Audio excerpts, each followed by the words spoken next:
The White House may not want to talk about it, but President Biden's wild claim last week about the death of his uncle Ambrose Finnegan during World War II is not going away. He got shot down in New Guinea, and they never found the body because there were a lot of cannibals for real in that part of New Guinea. For real. Press Secretary Karine Jean-Pierre told reporters it was inappropriate to ask or joke about that story. Well, the Prime Minister of Papua New Guinea is not joking. His response: President Biden's remarks may have been a slip of the tongue. However, my country does not deserve to be labeled as such. He says the remains of World War II lie scattered all over PNG, including the plane that carried President Biden's uncle.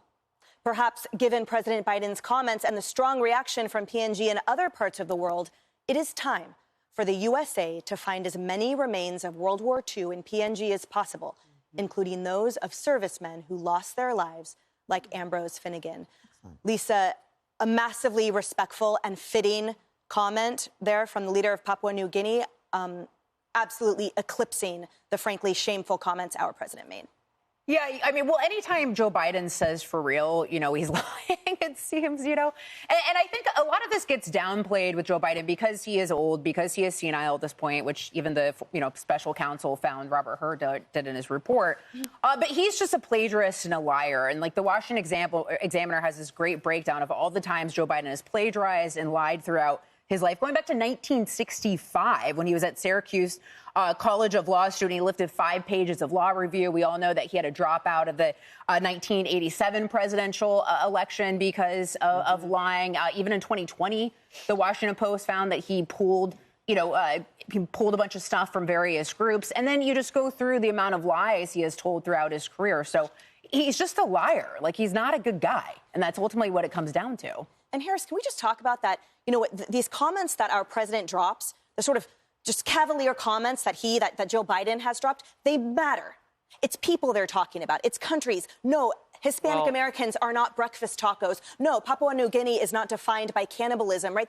The cavalier dripping out of these elitist people in the White House, they matter. And finally, someone speaking up for it.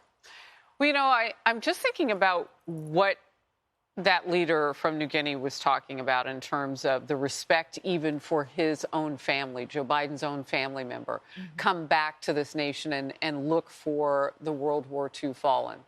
I mean, even that's just such a call with grace.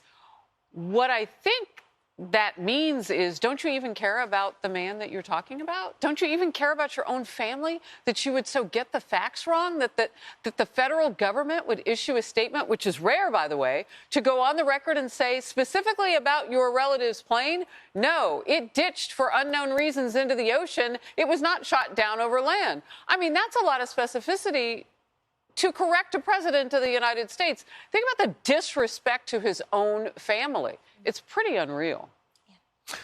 I mean, I go back to the situation in Israel. We are on the precipice of potential war in the Middle East.